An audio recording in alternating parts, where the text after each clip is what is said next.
Hi there, my name is Lisette Coly and I'm president of Parapsychology Foundation, and it's time for another edition of our Book Nook interview series with authors. Today we're going to bring you Susan MacWilliam. Susan MacWilliam is from Belfast, Ireland, and studied at Medlock School of Fine Art, Manchester Polytechnic, receiving a BA in fine painting in 1991. She represented Northern Ireland at the 2009 Venice Biennale, very prestigious, and was awarded the Ormeau Baths Perspective Prize in 2003, and was shortlisted for the 1999 Irish Museum of Modern Art Glen Diplex Artists Award. She's had solo exhibitions in Ireland, the UK, Slovenia, and the USA. In 2017, she received the first prize in the Europe-wide Elcon Award for female photographers and media artists 45 and over.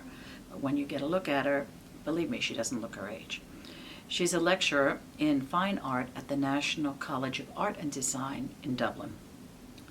Taken from the back cover of a previous book, which we also recommend, entitled An Answer is Expected, there's a description that aptly explains her work, and let me quote from the cover.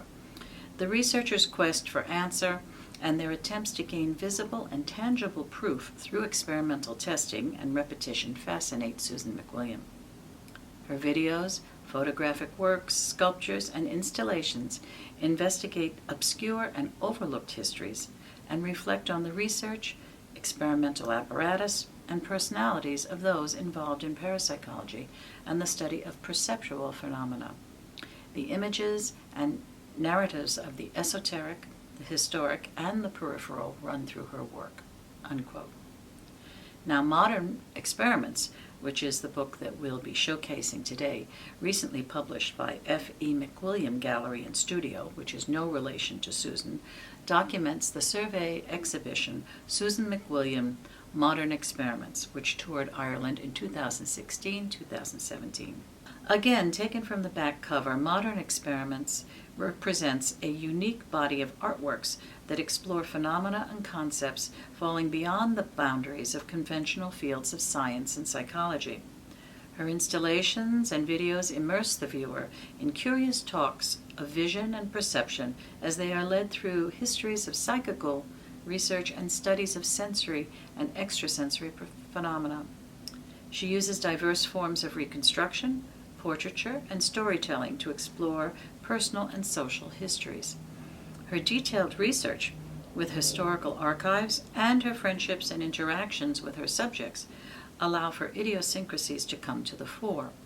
Revealing and animating the obscure and the overlooked, she creates a space for the peripheral, affording attention to internal thoughts and personal experiences.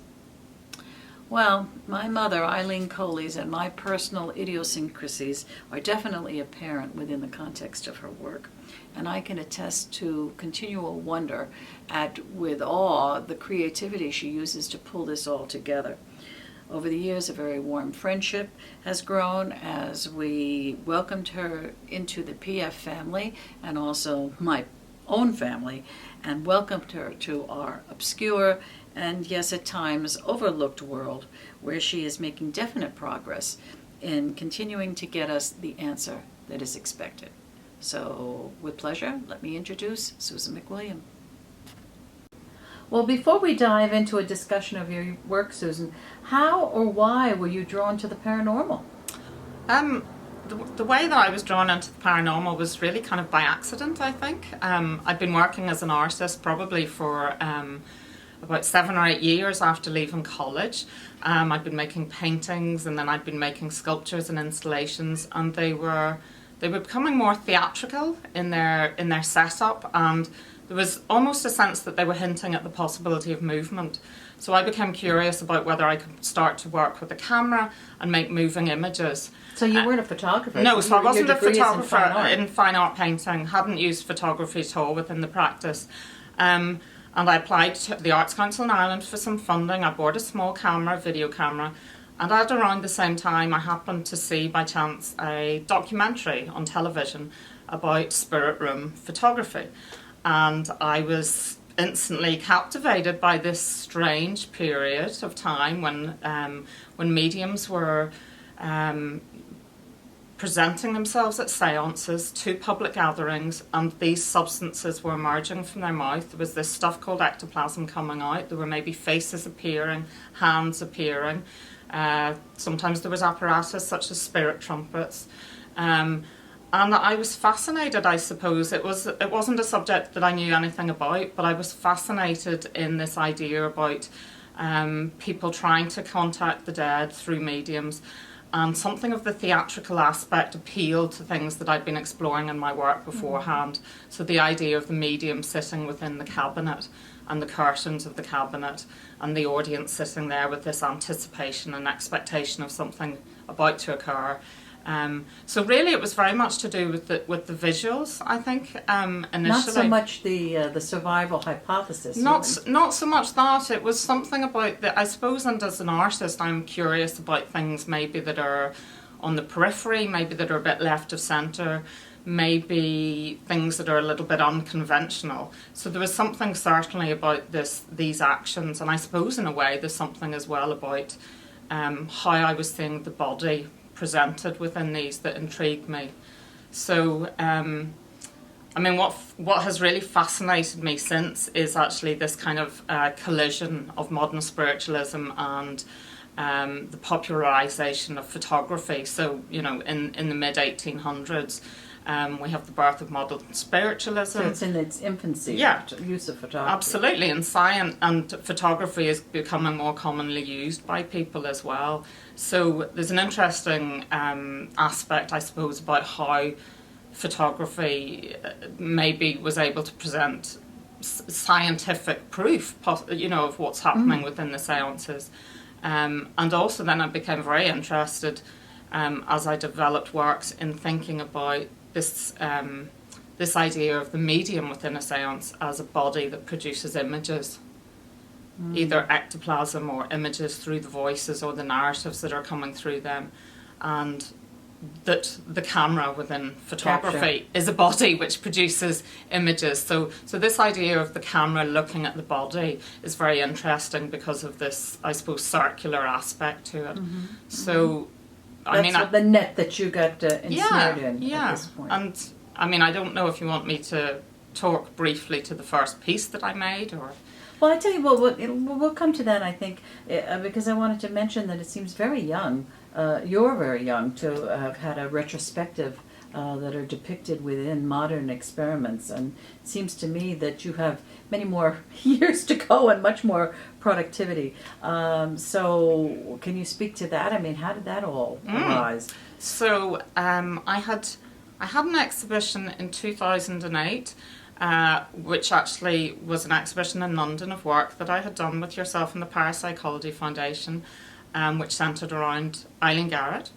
And the exhibition was curated by Alice Correa in London, and a writer, Rhiannon Coulter from Ireland, wrote about this exhibition in 2008. And at the end of her essay, or her text, her review of the exhibition, she stated something along the lines that it was high time that there was a show, or a survey, or a retrospective show of the work that I'd been making in this genre, looking at histories of parapsychology and psychical research. So that was 2008. The exhibition, which the book arises from, happened in 2016 and 2017.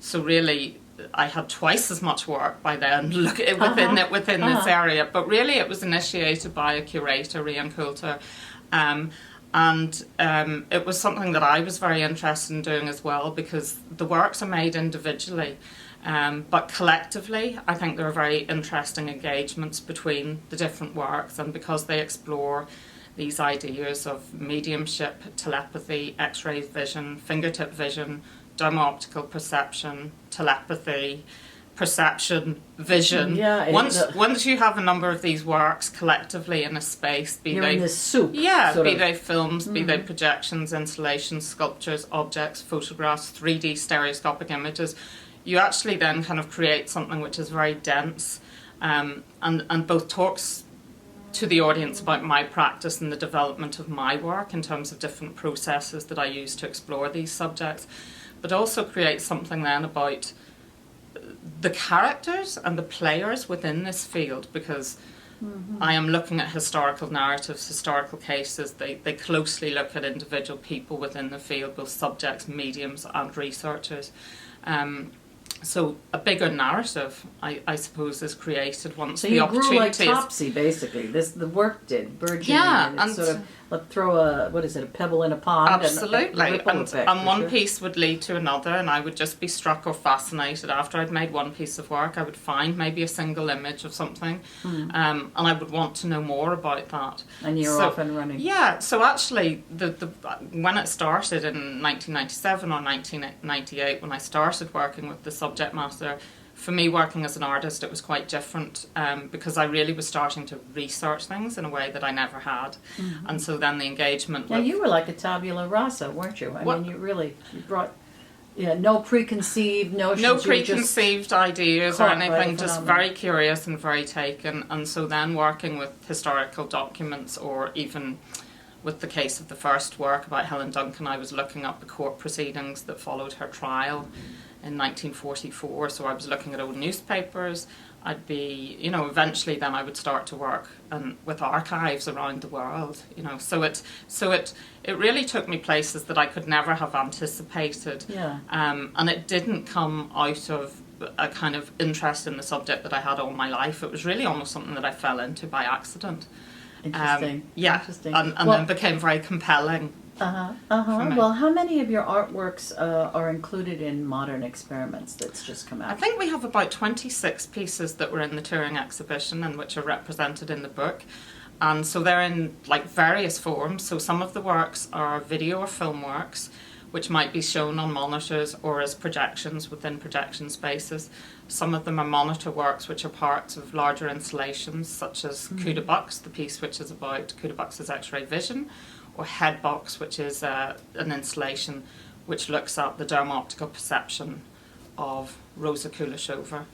And then there are photographic pieces. I have stereoscopes that you look into, where you see 3D images, which I think are really curious in relationship to ideas about what your eyes see, how your brain tells you you're interpreting information in front of you. So with the stereoscope, there's this idea that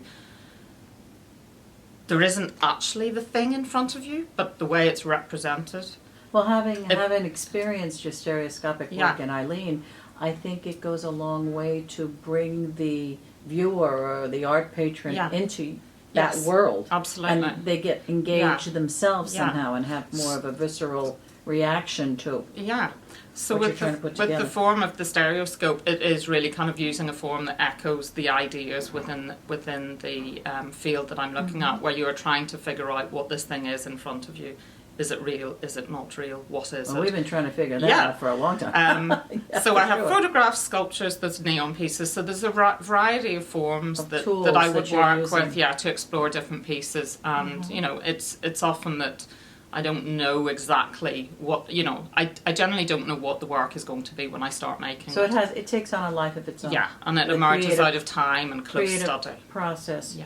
Well, I think we better mention at this point that there were 2 previous books, right? That's right. There was if you could speak to that, there's Remote Viewing. So the first book that we made was is called Remote Viewing, and that was published in 2009 when I had been asked to represent Northern Ireland at the Venice Biennale. That's very prestigious in the art world. It's a really important, point in an artist's career to be asked to do something like that, because really you're taking your work onto a world stage in essence, and it is opening your work to a really big audience.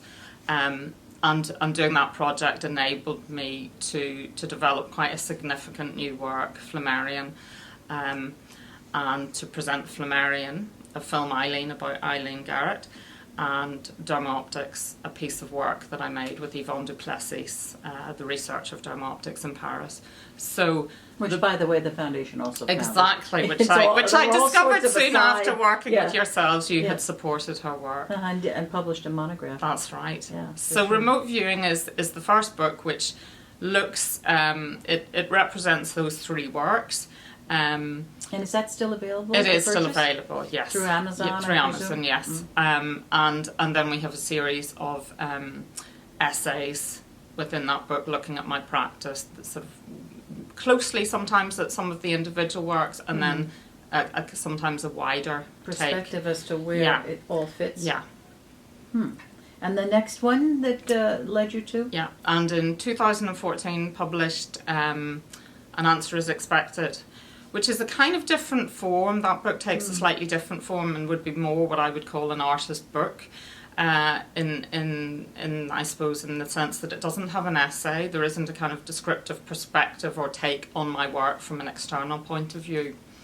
But what I wanted to do with that work was represent a large body of work that I had made in 2013 and 2014, which was generated out of research and study I'd done in 2011 at the Rhine Research Centre and with the Parapsychology Laboratory Archives at Duke University. That was started by J.B. Ryan, the father yeah. of parapsychology. Yes, And so I was his daughter, fascinated. Sally Feather, is And- still ticking over down there. Absolutely. And I was fascinated in the work that Ryan was doing, researching ESP and telepathy and taking it, as he described, taking it out of this kind of murky space of the seance potentially and into a laboratory space. So I was interested, I suppose, in his idea about the connection to the fields of science there. So the book An Answer Is Expected represents the work by holding images and installation images of the works, of the sculptural works that I developed.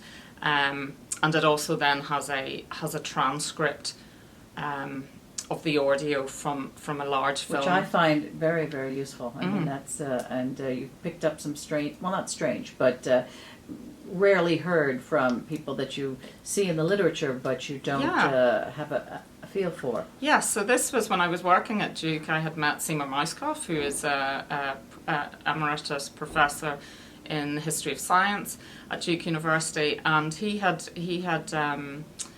allowed me to work with this collection of audio tapes that he had recorded in the 70s and 80s when himself and Michael McVoy were researching for a book that they were writing, The Elusive Science, about the history of psychical research, and very much in relationship to Ryan's work.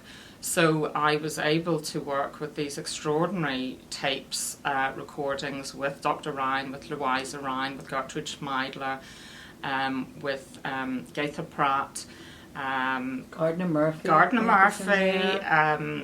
Molly Goldney, extraordinary body of material, Kathleen Banham, extraordinary body of conversations that happen both in the US and they travelled over to the UK, so some of them are in domestic spaces as well, so you know you feel something of the space and the time that they're recorded in. Well, you're really swimming in history, aren't you? Yeah, so I worked with those texts or those voices to construct the film An Answer Is Expected. So you hear these voices which are, you know, recorded at different moments in time, but it's almost as though they're talking to each other and having a conversation about, you know, this research into ESP and telepathy.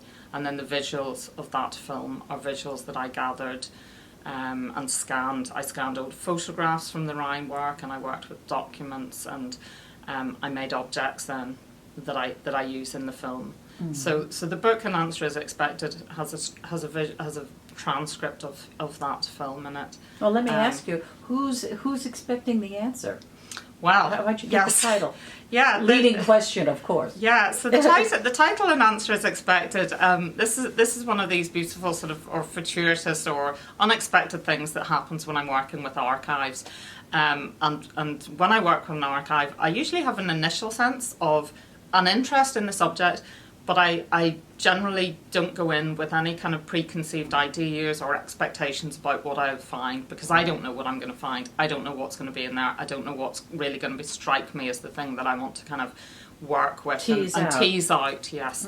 So when I was working with some of these boxes from the archive of the Parapsychology Laboratory at Duke University, amongst some of the folders and papers, I found a telegram which had been sent in 1934 to Dr. Ryan and the Parapsychology Laboratory on behalf of Eileen Garrett. And Eileen Garrett, as we know, travelled and worked with J.B. Rowling on a number of occasions in the early days, and he was very interested in working with Eileen using the Xena ESP card test. Which she hated, by the way, boring as hell. Which she didn't like, which I understand, and knowing what I do about Eileen Garrett, I think her engagement is much more about personality and people, and So this telegram, it was a very straightforward telegram, basically just asking, are there enough funds to cover her board, her lodgings, etc., her expenses while she's at Duke University. But in the corner of the telegram there was a little sticker which presumably had been put on at the post office when the telegram was being sent. And it says, an answer is expected by the sender of this message. So to me, I just thought, well, that's it. Kismet, right? They want an answer to the telegram, but that is what telepathy is. An answer is expected by the sender of the message. And I also thought this is what the whole field is about, is trying to find an answer to this thing. Yeah. And it connects very closely to explorations I've done looking at the psychical researchers, looking at the mediums and repeating experiments and demanding or expecting or hoping for something to happen in order to achieve some build kind of on answer. That. Yes, for sure. Well, perhaps maybe we could speak to how my mother, Eileen Coly, and myself came to work with you, which has certainly generated a boatload of substantial work.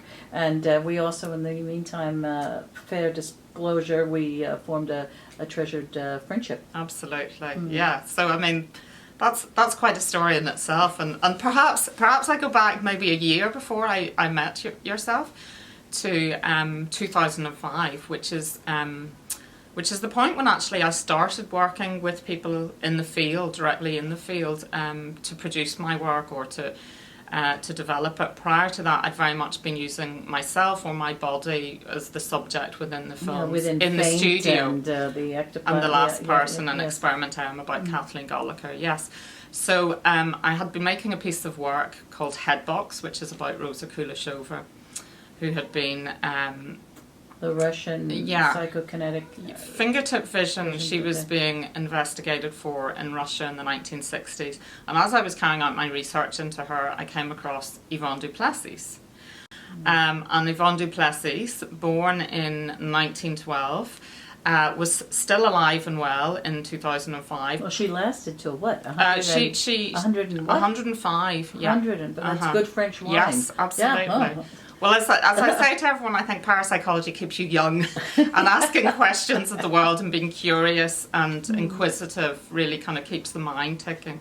So I had written to Yvonne Du Plessis, and I had asked her if I might visit her in Paris and record her dermo-optical experiments in her laboratory. So I did that in 2005, and that was really a pivotal moment for me, because it struck me that spending that day with Yvonne and her colleagues in the laboratory, I suddenly had a sense of an understanding of the seance and the idea of people getting together and the energy and the ideas that are created. It was almost like I experienced that sense of that's what the working together with these stories and questions is about. So it took me quite a while to figure out how to edit this material, and I suppose in 2006 I then finished in this film called Dermo-Optics, which is about the experiments of Yvonne Du Plessis. So I was then excited about doing some more work, working with people or travelling to work with an archive. And I had visited the Parapsychology Foundation when it was at 71st Street, yes, in the year 2000. I had been here in New York for a year-long artist residency. And I had just visited the foundation and attended a talk, and I don't think I spoke to anyone that evening. I just came in, I sat in the audience and left. So in 2006, I thought, I really would love to go back to New York and to work or to look at the library of Eileen Garrett. And initially, it hadn't been about thinking about Eileen Garrett as a subject. It was more just to see what was to access the library, because I knew that Garrett wasn't a materialization medium. I knew she didn't produce these physical forms. So, in a sense, I wasn't compelled to work with the case of with the narratives of Eileen Garrett at that stage. I just wanted to visit the library. So I had written to yourselves, and hopefully you got an answer. I although I was a little slow on the uptake. Received an answer from yourself, Lisette, and I sort of contrived and worked out a way to get to New York to spend a few weeks here, and you kindly drove me out to Greenport to the library, and I was very curious to see how this beautiful library that I had visited briefly in Manhattan in this brownstone, how this would have been moved and set up in Greenport. And I was just bowled over, I have to say, when you opened the door to the library, and this extraordinary, beautiful space with these beautiful wooden shelves and the books. And I just remember breathing in this, taking a book off the shelf, breathing in that smell of kind of like old literature, and just feeling like a kind of calm and just very kind of excited about being there. So I think we spoke a little bit. You asked me what I was interested in. I told you that I'd been doing this work about dermal optics, and we went for lunch and we went back to the library, and I think then I was going to show you some of the films that I had made, and really explain to you something about my work and who I was and what I was up to as an artist with this material. You then received a phone call. Panicked phone call. From about a light aircraft that had flown into a building at the end of your street. Yeah. And of course you were very anxious to come back to New York. Yeah, Mrs. C was in the city, my children, so it was just down the block. Yeah, so we bailed into your car and we left. In a rainstorm. Left the library. And it's a 2-hour drive. A 2-hour drive, yes. And the rain came down and the rain came down, and I was sitting in the back of the car, and then the wheel, there was something started to kind Not an auspicious beginning. No, kind of, there was something not quite right with one of the wheels on the back of the car, and eventually then there was the smell of burning and the whole tire had blown off. Yep. Right. So you pulled the car to the edge on the Long Island Expressway, which is a very busy parkway. And then proceeded to, I think we were there for a good hour or so as you proceeded to try and get somebody to come collect us. I think the NYPD, somebody came along, looked at us, thought, well, this is a sorry case, and just left us in the rain, and so eventually a tow truck came from a garage in Jamaica, Queens, and put your car on the back of his truck, and we sat in the front in the cab, the cab, and I ended up sitting on the knee of Eileen Garrett's grandmother. Eileen Garrett's grandmother. So up close and personal here. So I certainly hadn't expected to get that close to Eileen Garrett so quickly. But because we hadn't had the chance to talk about my work, we'd somewhat bonded. We had somewhat bonded, as you do often in adversity.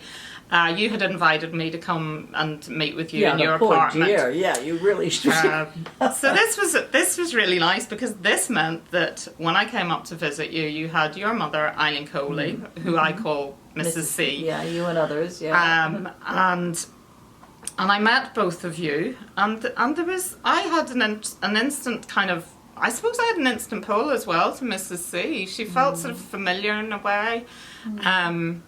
She reminded me of great aunts that I had as a child. There was just something about her whole kind of character and persona that was very warm and very open.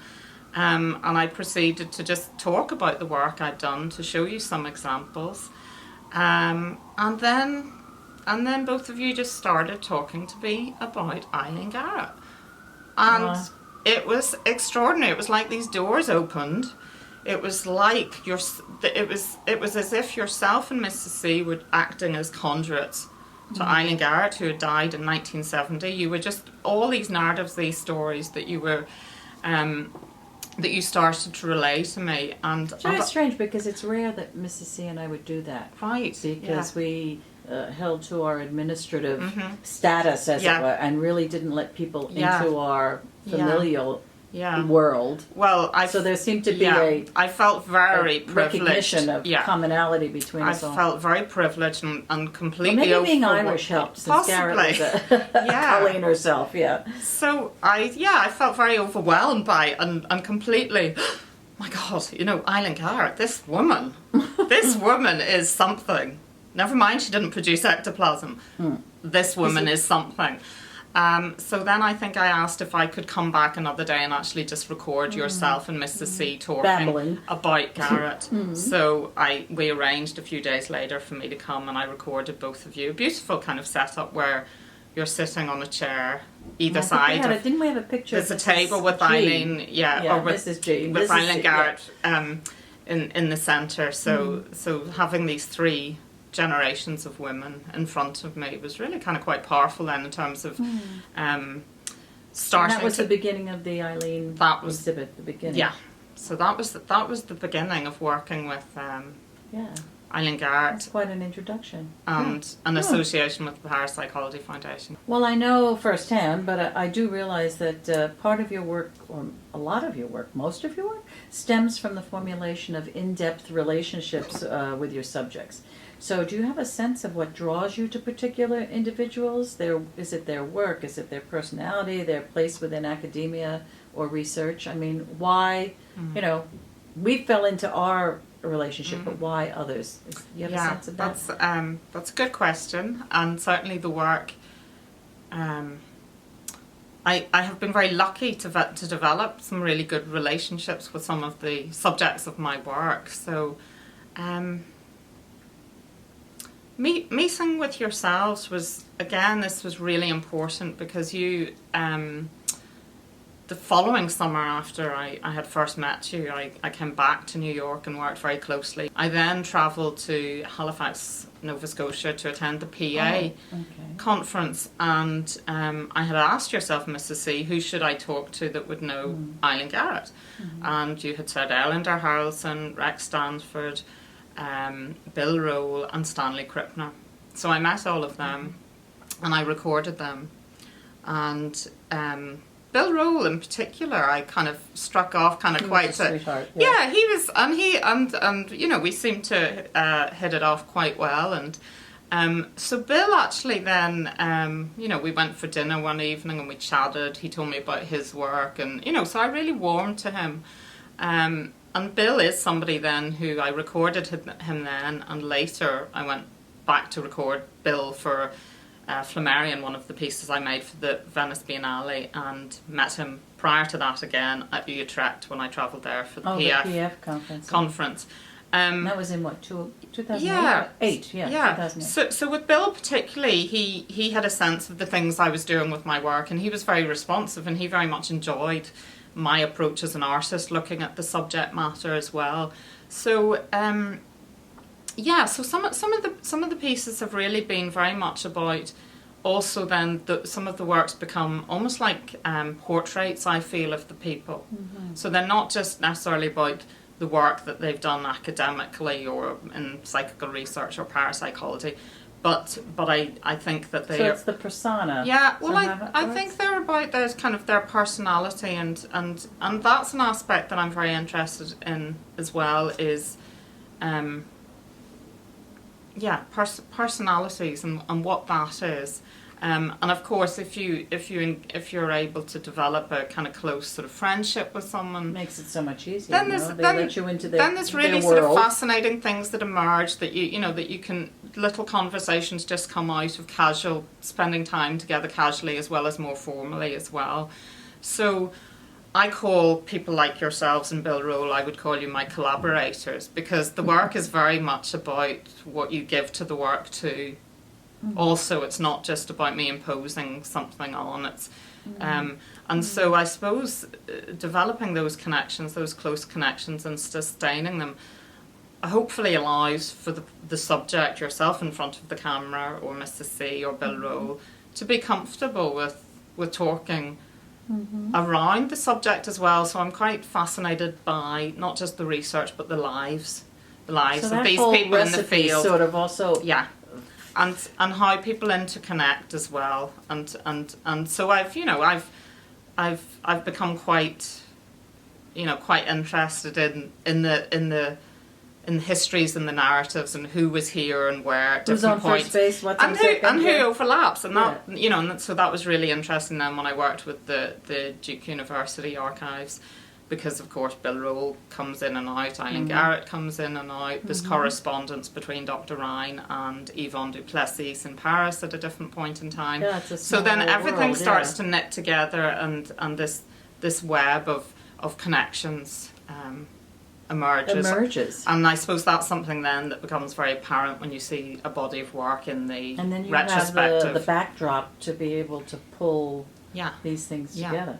Well, I know you also, well, you mentioned briefly artist tools that you've used, like stereoscopes or whatever in your work, constructs that you use to pull your artworks together.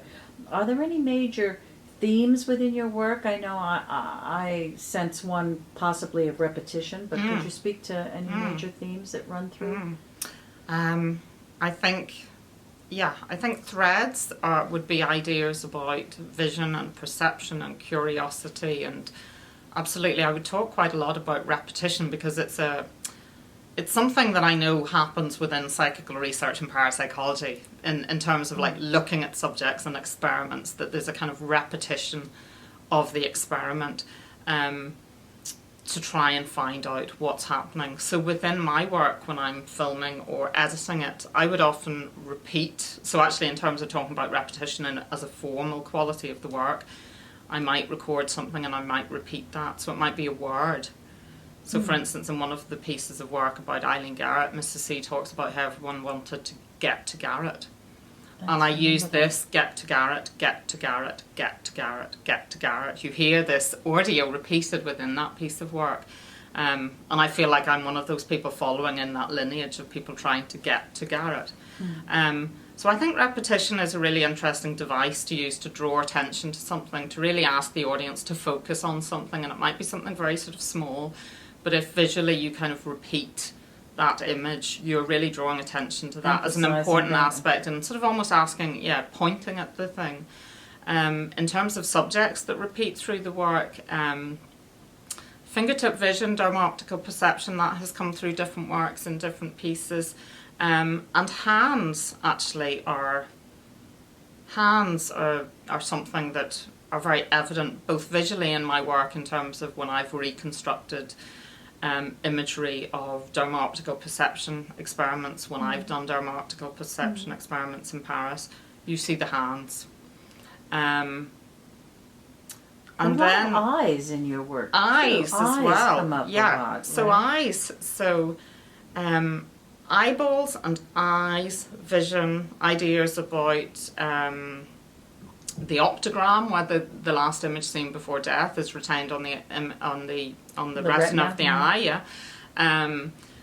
The eyeballs. Well, I suppose eyes and hands are very. They are aspects of a person that I suppose we connect with. So. Well, you even got feet going on in the piece with in Experiment and the piece about Kathleen Gallagher, yes. So the body is part of it. It's not just. It's not just about the kind of vision. the esoteric or the communication. Well, the communication's through the body. I guess that's the thing, that the body is central to these experiments. It's the conduit. And then I have been very interested in different pieces of work at looking at how different areas of the body are the focus of attention. So for Dr. Crawford's work with the Irish table tilting medium Kathleen Gallagher in the early 20th century, he was spending a lot of time in this space on the floor below the table where these levitations were taking place. He had bound her feet, right, so that the medium wouldn't move around. Or that's right. So he made a foot box that he would put her, a little wooden box that her feet would go into, and it would be nail shut. And so a device to, in an attempt to eliminate the possibility of fraud. So those objects. Either that or he's into bondage. Well, this is very interesting if you think about the position of the female medium and the male researcher, and this closely sustained space of the seance room. I think there are certainly questions there about roles as well. But the footbox in the case of Kathleen Gallagher is an object that then I reconstructed and made, and I would place my feet in that and film that. So there are I draw analogies between the laboratory of the psychical researcher and the artist studio in terms of trying to figure things out, not knowing what the outcome might be, asking questions Very of the world. interesting.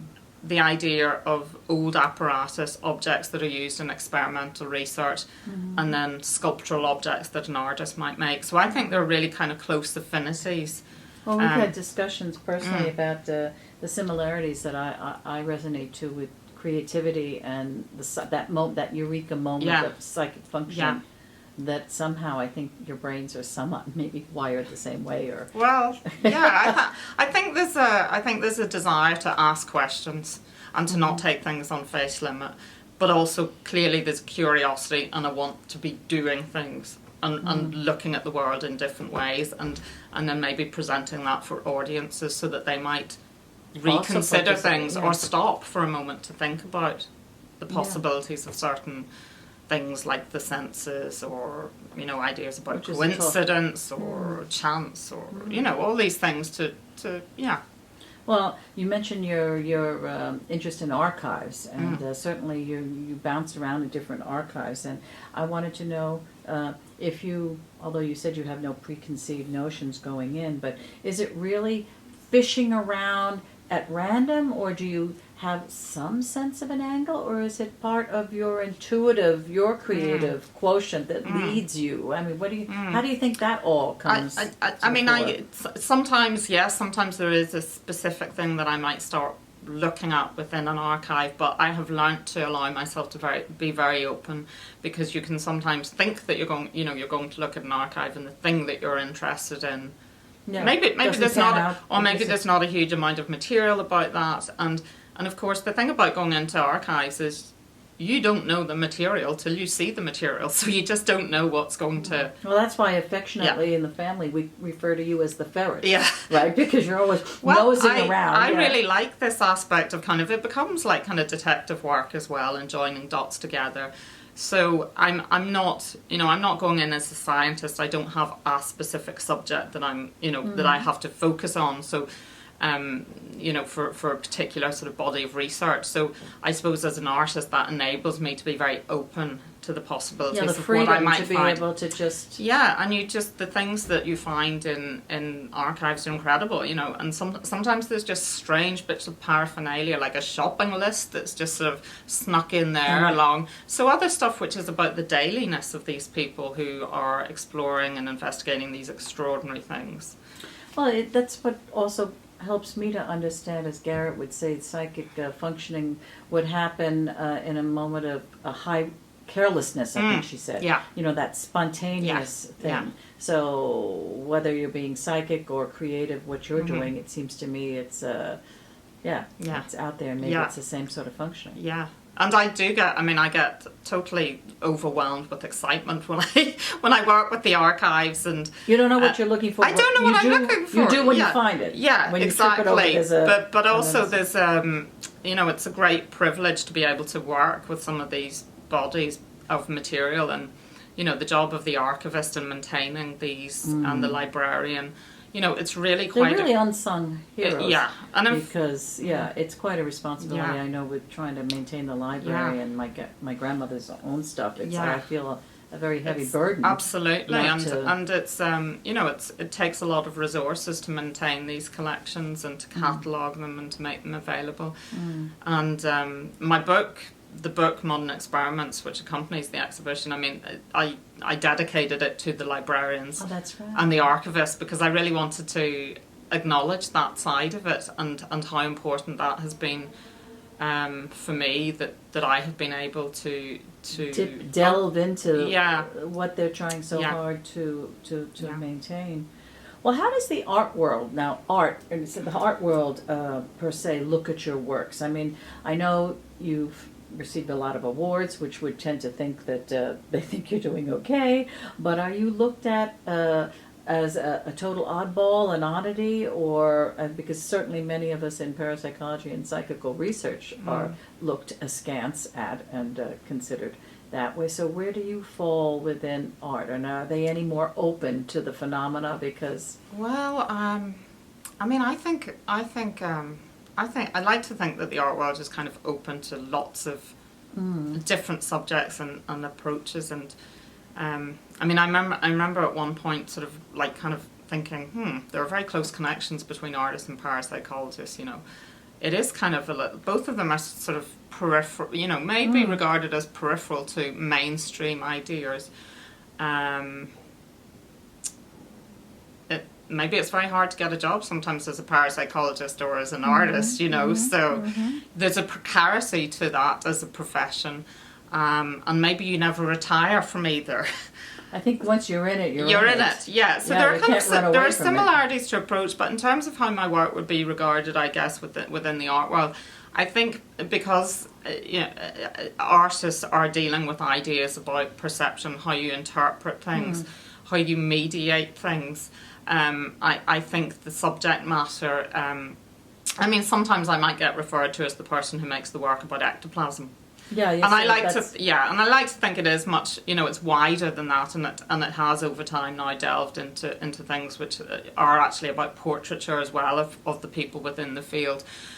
So it looks at quite a range of subjects. You're not just a one-trick pony with ectoplasm, no. But I think these ideas about vision and how we interpret the world and how we read and see it are ideas that you know artists engage with and have historically. And you know, of course, there are.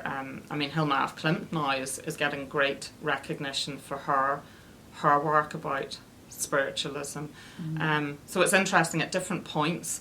You know, what I've been working with has become more palatable. Yeah, or that there's been more kind of events or more focus on the subject matter in more general life as well. It's funny because we just, I think we just aired another of our Book Nook series with Shannon Taggart, who's just published her photographic exploration into spiritualism and, of course, physical mediumship, which is being very well. And I think you two, a lot of common ground. Absolutely. Yeah, for sure, for sure.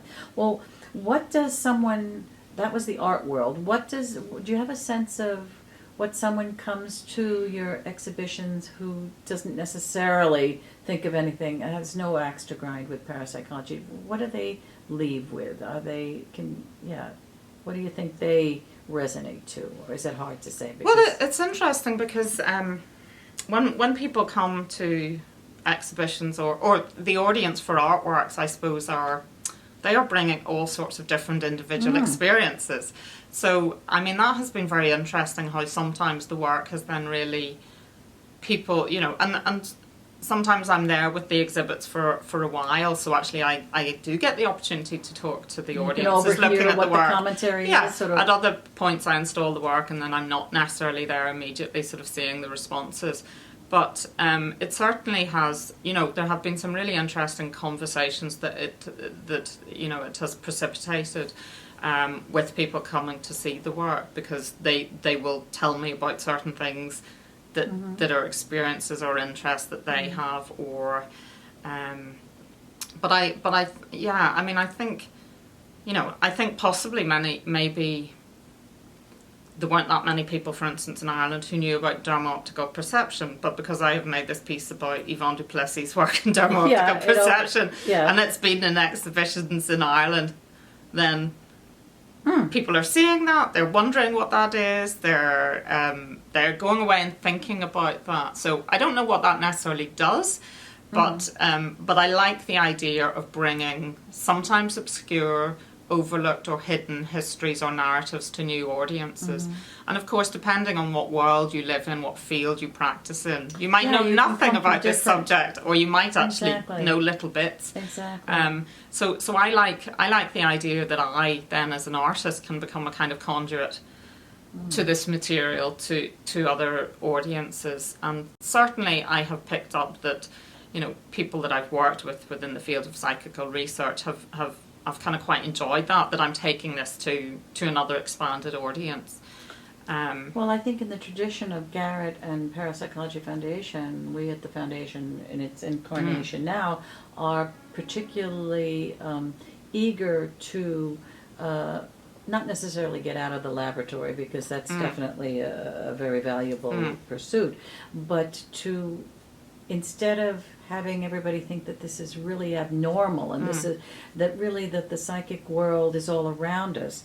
And I think instead of sitting down and reading boring academic papers, if you're not a card carrying scientist, that to be able to see the psychic in everyone's lifetime, even if you don't recognize it as psychic. And I think, of course, any form of art, literature, poetry, and certainly your work goes miles ahead to open that door and that understanding. And I mean, it has been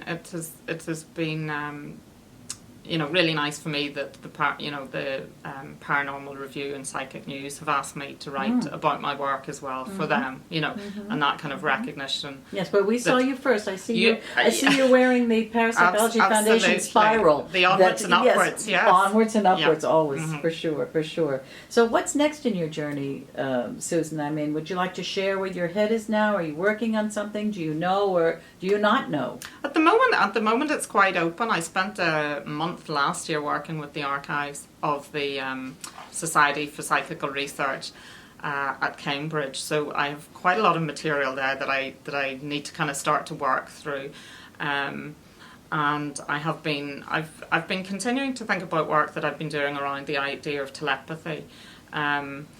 One of the things that happens when I work with an archive and spend a lot of time working with it is that I have to bring that material back to the studio. I have to let it ferment. Yes, spend a lot of time sort of working with it, allowing it to just float around.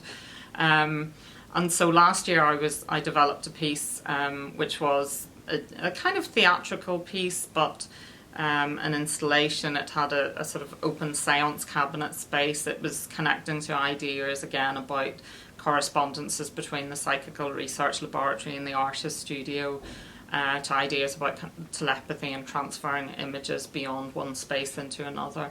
So there are some experimental things that I want to do that expand on that piece of work within the studio. And it's still in development, shall we say? But I would also like to. I think there are pieces of work still to come out of material that I shot with yourself and Mrs. C. now over 10 years ago. Is it over 10 years ago? Yes. Yeah.